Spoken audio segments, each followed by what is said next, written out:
The screaming started at 2:47 p.m. Not normal screaming, not tantrum screaming. The kind of guttural, primal wailing that only comes when my 8-year-old daughter, Lily's world completely collapses.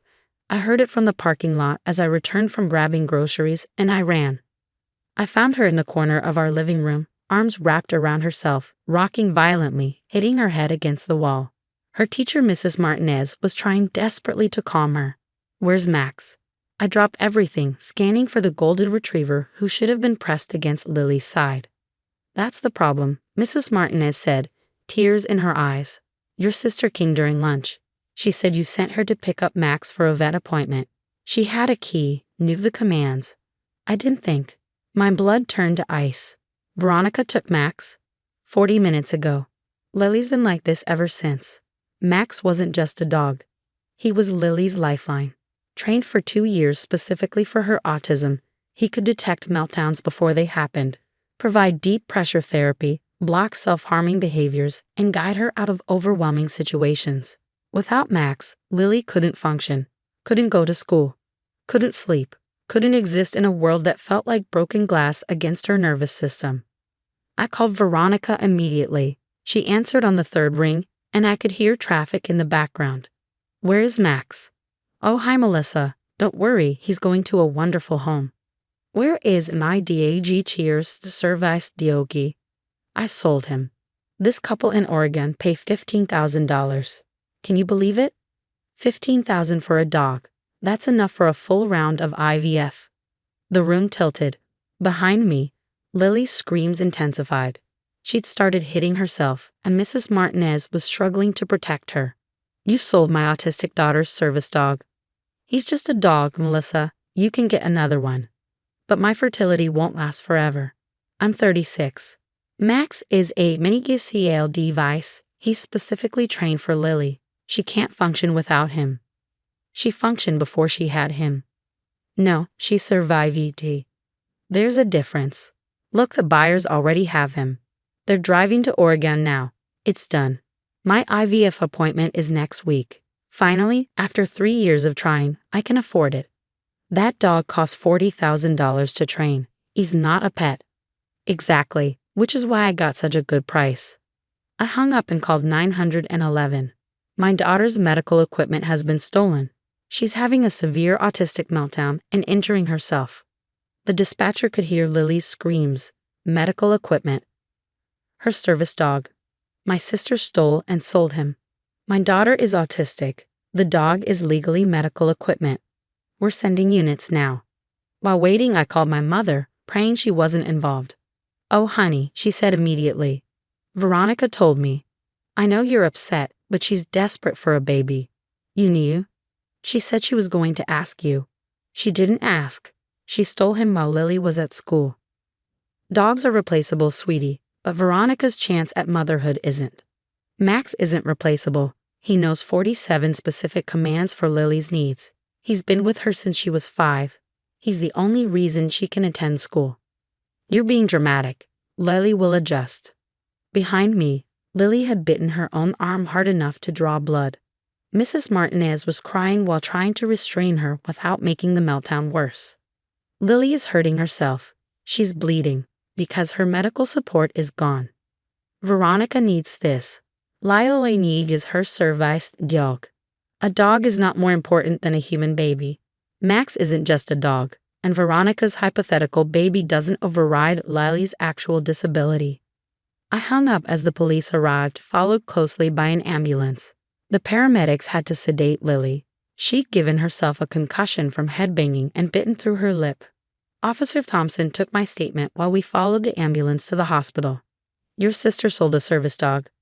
For IVF money." She knew exactly what Max meant to Lily. She's watched him work. She's seen what happens when he's not there.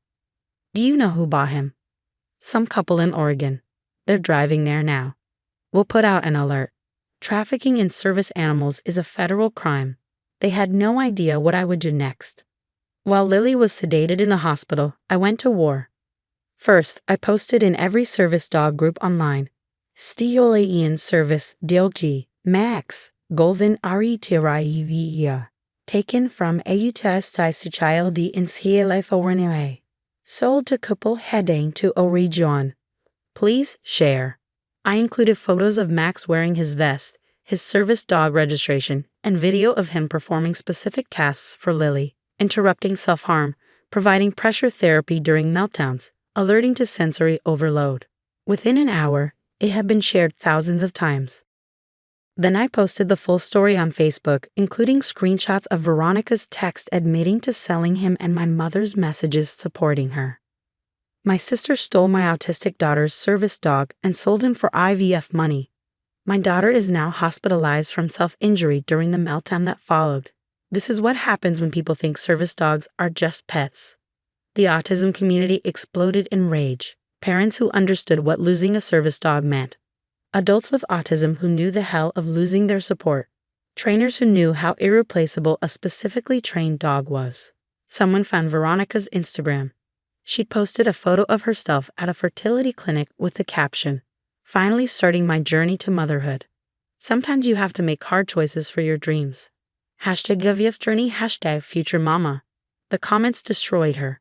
You stole a disabled child's medical equipment. Hard choices. You mean stealing from your ATISTSC. You want to be a mother but traumatize a child. Within 3 hours, Veronica had deleted all her social media. But the internet doesn't forget. Screenshots were everywhere. Then came the breakthrough. A truck driver in Northern California had seen the alert. He'd noticed a golden retriever at a rest stop wearing what looked like a service vest with an Oregon-plated SUV. The dog seemed distressed, he reported. Kept trying to leave with different people. The couple claimed he was their service dog, but he wasn't responding to them. Max was trained to find help if separated from Lily. He was trying to get back to her. State police intercepted the couple 2 hours from the Oregon border. They claimed they bought the dog legally, showing Venmo receipts to Veronica. But when officers asked them to demonstrate Max's service tasks, they couldn't. When they tried to show Max's registration, it was clearly fake. Real service dogs don't have registration in the U.S., something any legitimate handler would know. Max was recovered at 11 p.m., 8 hours after being stolen. But the damage was done.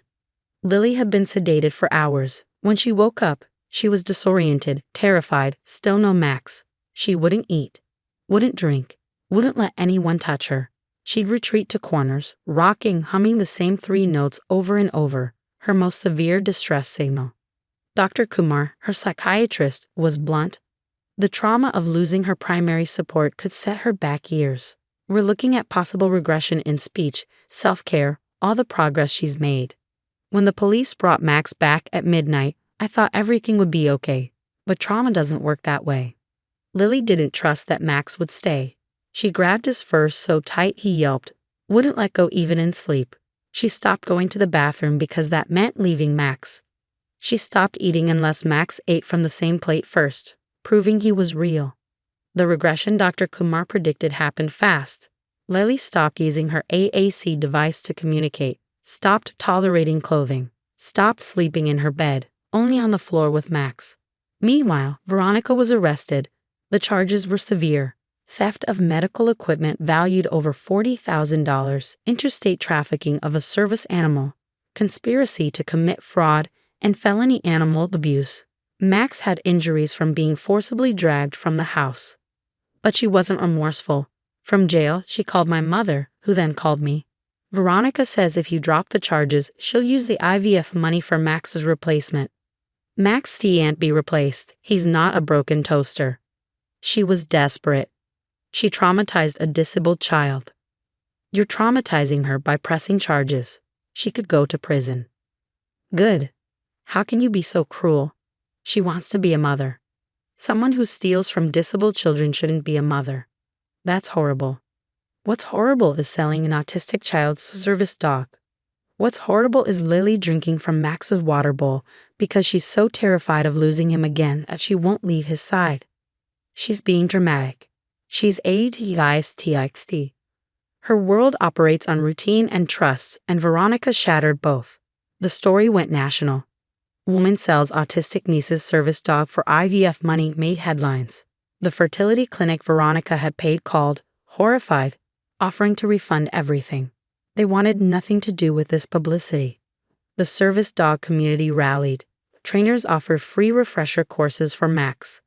Therapists specializing in autism trauma volunteered their time. A GoFundMe for Lily's medical bills raised $80,000 in 48 hours. But Veronica doubled down.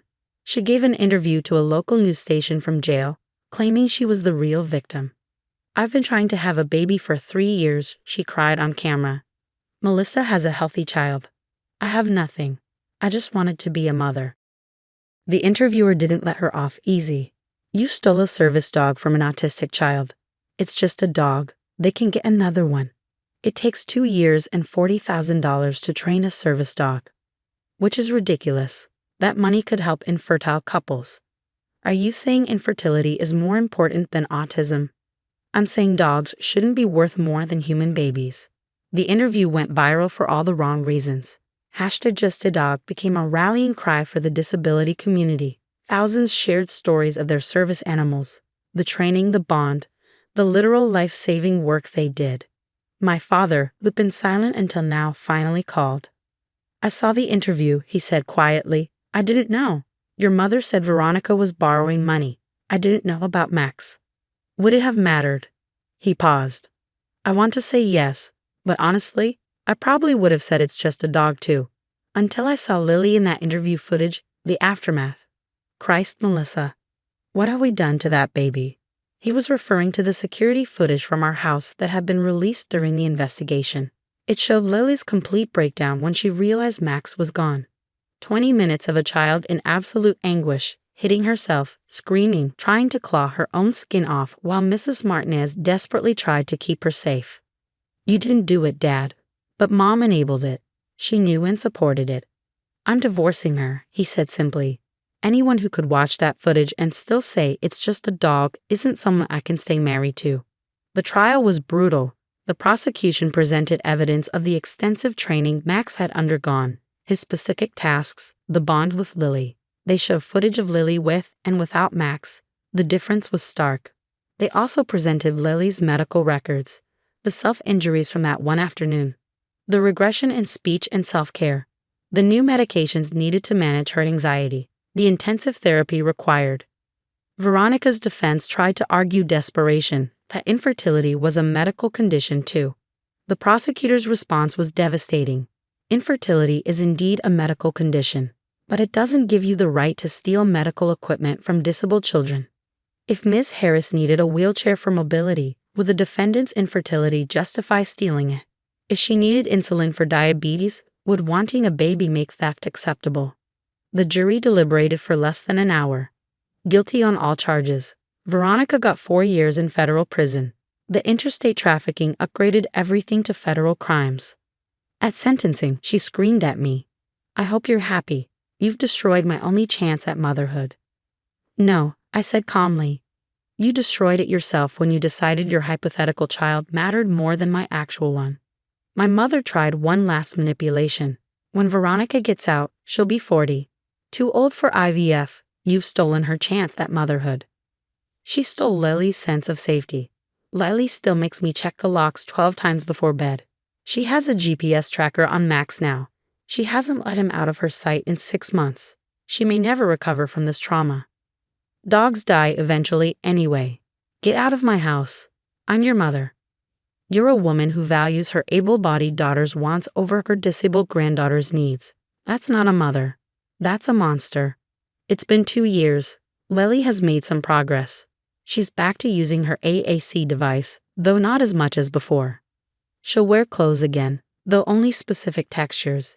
She sleeps in her bed now, but only with Max pressed against her and 3 locks on her door. Max is getting older. He's 10 now. We're training a successor service dog, slowly introducing him to Lily. The process is delicate. She needs to trust that getting a new dog doesn't mean losing Max. Veronica gets out next year.